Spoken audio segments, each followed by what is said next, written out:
Welcome to Introduction to Educational Technology. My name's Dorothy Hall, and today we're going to be talking about Smart Notebook. The objectives will be posted at the front of the room on the whiteboard, as well as the International Society for Technology Education standards that we'll be following. Now let's go over some vocabulary. Educational technology is any digital resources used to facilitate learning. That means any sort of technology that you use in a classroom to help you learn. When I talk about a platform, I'm talking about the mode of delivery. So YouTube, PowerPoint, Google Classroom, Smart Notebook, these are all platforms we use in educational technology. Similarly, you can use the word tool to talk about something you use for a specific purpose. So email is a tool you can use to communicate. The internet is a tool you can use as a resource. And a presentation is conveying information to an audience. We are going to be using Smart Notebook today to learn how to make engaging presentations for your classes. Before we start talking about smartboards and Smart Notebook, I want you to work on a mind map. Write down what you already know. Ask your friends what they know, and then think about what you want to learn during this lesson. If you're not comfortable making a mind map, you can also make a KWL chart. Now I'm going to give a quick presentation on nonfiction versus fiction, but I'm not going to use any sort of educational technology. Nonfiction is texts that are real. Nonfiction is any sort of informational text that gives you information about real life things, while fiction is stories that have been made up and created. Nonfiction can be something like a dictionary or an encyclopedia, and fiction can be something like a fairy tale or a chapter book. Nonfiction texts can look really different from fictional texts. You can find things like a table of contents, an index, a glossary. A lot of the time there will be graphic aids involved like maps or charts or diagrams. And nonfiction is a lot more likely to have unfamiliar vocabulary in it. Now let's reflect on my presentation. Did you enjoy it? Was it interesting to listen to? Do you feel like you learned anything about nonfiction? Do you feel like you could recreate the information if you needed to? Probably not, because all you did is listen to me talk. This is why something like Smart Notebook or other presentation softwares are so important in the classroom. Now, let's go over the basics of a smartboard. In your classroom, you'll see a smartboard and a projector. These are connected to your computer so that you can interact with the smartboard using your hands or the smartboard pens. In the pen tray, you should have 4 pens, black, blue, red, and green, and an eraser. You can pick up any of these pens or the eraser to use them on your smartboard. There are also 2 buttons on your pen tray. You can press the button on the left to activate the keyboard, press the button on the right to activate right-click, or press both at the same time to orient your smartboard and calibrate the pens. Most smartboards are connected to your computer with a VGA cable plugged in to a Thunderbolt cable adapter. The Thunderbolt cable is plugged into the back of your computer. If you're having connection issues with your smartboard or having issues interacting with it, please check the back of your computer first to make sure that the cable is plugged in correctly. I'm going to go to my applications and open up Smart Notebook. Smart Notebook is the software meant to be used with Smartboard, used to make presentations and interactive lessons. When you open a blank notebook, you'll see these tools at the top of your screen. With these tools, you can move between pages, add or delete a page, undo, redo, save your notebook, change the display, edit the toolbar, and move the toolbar to the top or bottom of the screen. You can also use these design tools to insert a shape, change the color, change the type of pen, add a text box, insert a line, or use the eraser.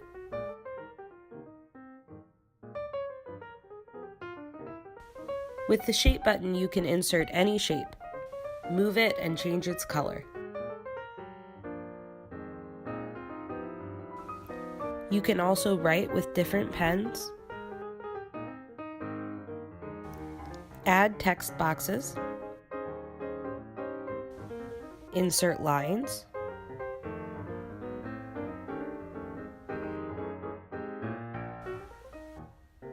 adjust the transparency, and erase. Some other important buttons in the toolbar allow you to insert a table, use a screen shade to cover part of your screen, use measurement tools like a ruler or a compass, view different screen options, and use Smart Response and Smart Lab. So here I'm inserting a table with 3 columns and 3 rows. I'm using the screen shade to cover part of my screen. You can actually click the screen shade to change its color.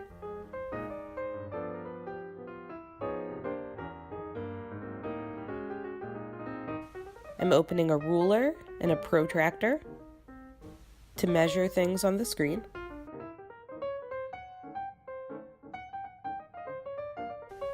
I can adjust how I'm seeing the Smart Notebook page. This is full screen. I can change the width of the page. I can make it 2 pages.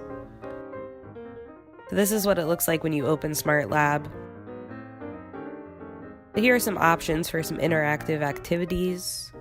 Some of them you just use on the board. Some of them you can use with the students' phones or iPads or laptops.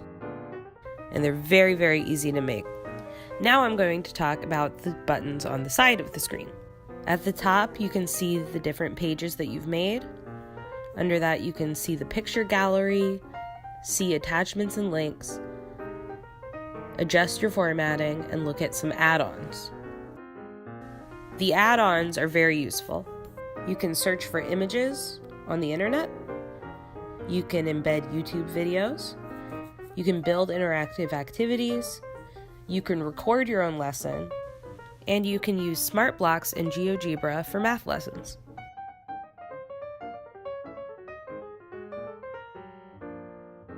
So here I'm going to insert an image into my notebook.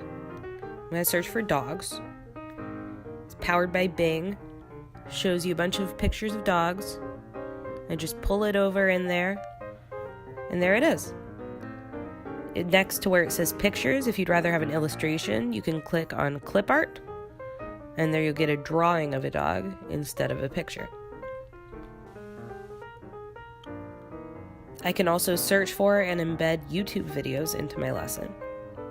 So I'm going to open YouTube through Smart Notebook and search dogs again.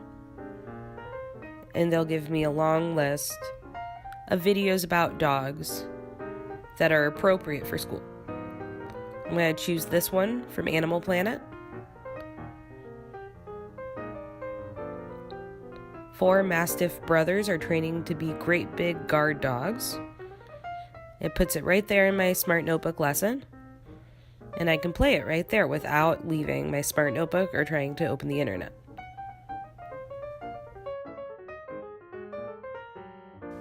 Alright, we are almost done with this part.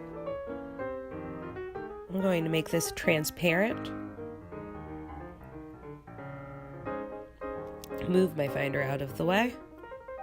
Go ahead and move this text box over so I can interact with my desktop and my Smart Notebook elements.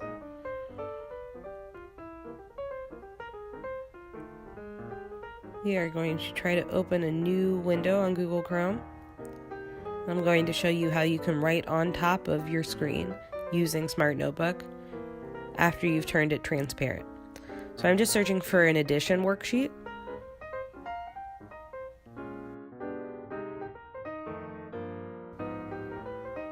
Yeah, open that up.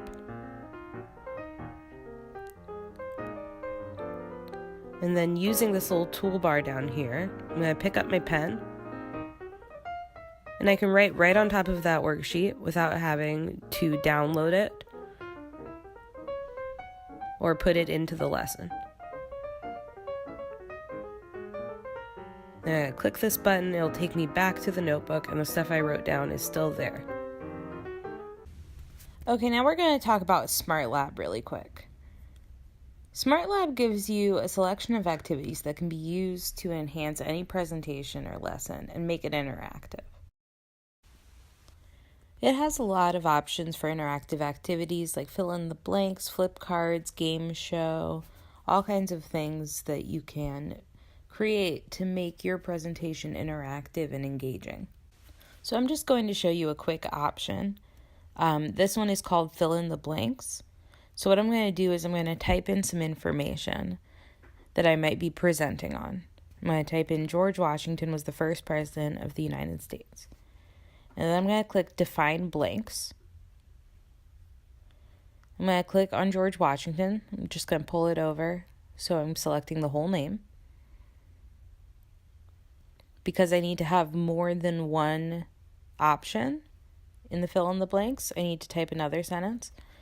So I'm going to type John Adams was the second president of the United States.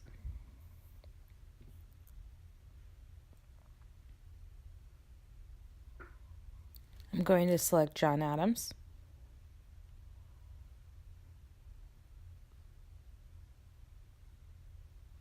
And then when I hit next, I can choose a theme, whatever you think is going to be most engaging for your audience. I chose underwater. And SmartLab is going to generate an interactive activity for me now on the smartboard.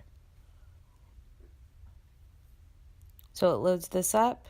I could have people engage with this with their devices if they had phones or iPads, but I won't. I can just drag the blanks, the answers into the blanks, and then hit check answers. This time I got it wrong. So now I'm going to change it around, check my answers, and they're both right. This is a great way to have your audience really engage with the content you're presenting. So let's go ahead and open up SmartNotebook again. We're going to go through how we can make a lesson about fiction versus nonfiction and have it be more engaging for my audience instead of just me talking. So I'm going to go ahead and open up SmartNotebook. I'm going to open it to a completely blank presentation. I'm going to start by adding a text box so I can put my title page on here, just like I would if I was doing PowerPoint or just writing on the whiteboard or a chalkboard. So I'm typing in reading nonfiction text. I'm going to change the font, just try to make it look a little bit more dynamic.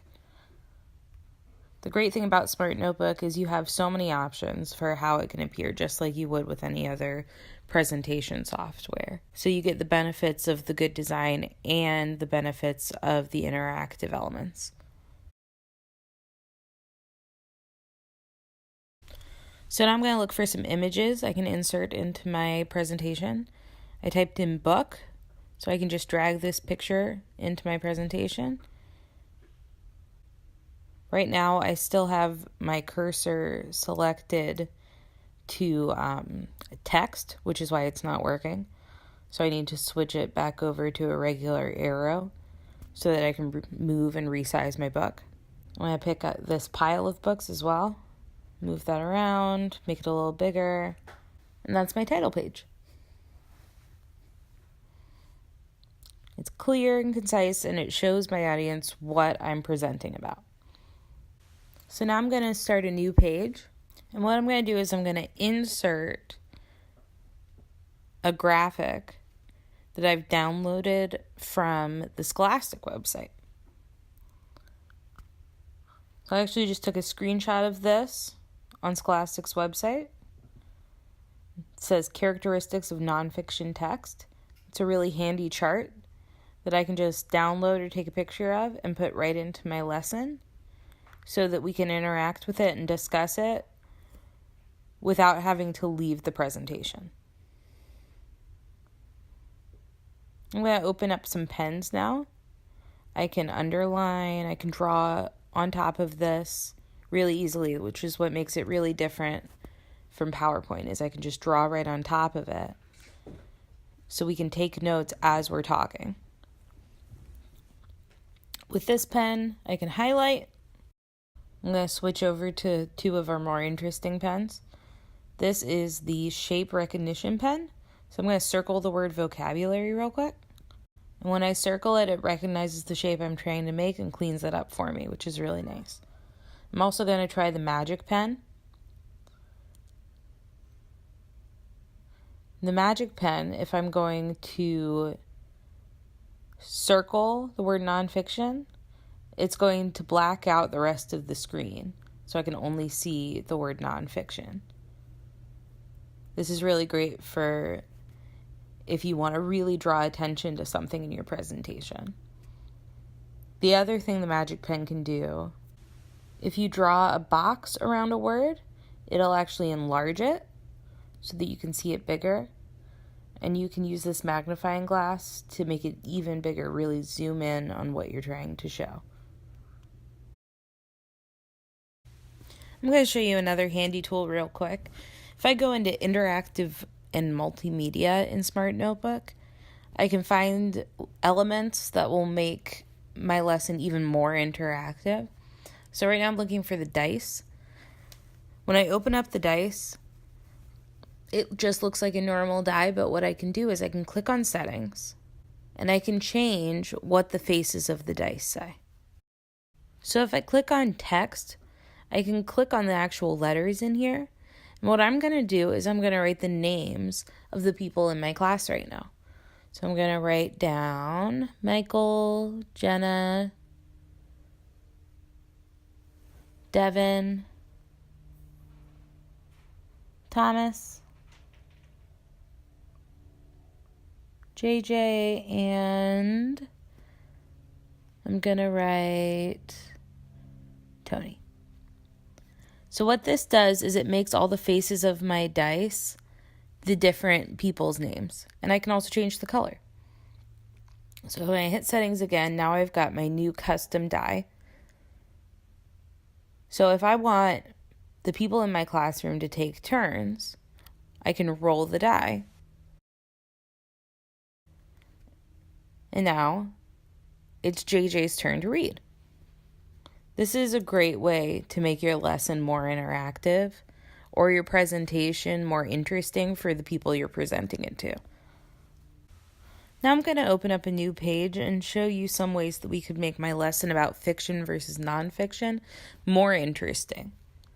I'm going to open a Smart Lab activity that I downloaded from Smart Exchange. What you can do is you can go to smartexchange.com and you can actually download pages of SmartNotebook lessons that other people have already created or edit them to be more tailored to your audience. So I'm going to open a Smart Lab activity where we're sorting fictional things from non-fictional things. They've got it set up so I can move the unicorn into fiction, move the pencil into non-fiction, and they just disappear. If I put the turtle in fiction, that's the wrong place. It's just going to knock it right back out, just like that. And that's a fun game you can play with your audience while you're giving a presentation. Make it really interactive. Now, if you want to make one from scratch, you don't want to use Smart Exchange, and you want to know how that person got there, I'll show you real quick. We're going to open Smart Lab, and I'm going to choose Super Sort. I'm going to add two categories, fiction and nonfiction, and then really quickly I'm just going to type in the things that the audience will be sorting.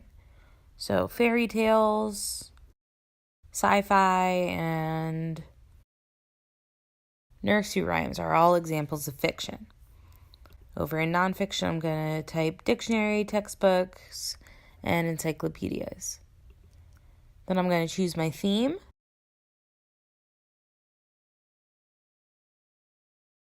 For this one, I'm just going to choose the simple theme so it's not distracting from what we're doing. And you can sort the different types of text into fiction and nonfiction. All right, that's just about all the time we have for today. Let's take 1 minute to reflect on what we've learned. Take a moment to write down in your mind map or your KWL chart what you feel like you learned during this lesson and what you're hoping you can learn more about next time. Please hang on to these graphic organizers as they'll come in very useful in the future. And thank you so much for participating today. My name is Dorothy Hall. Thank you.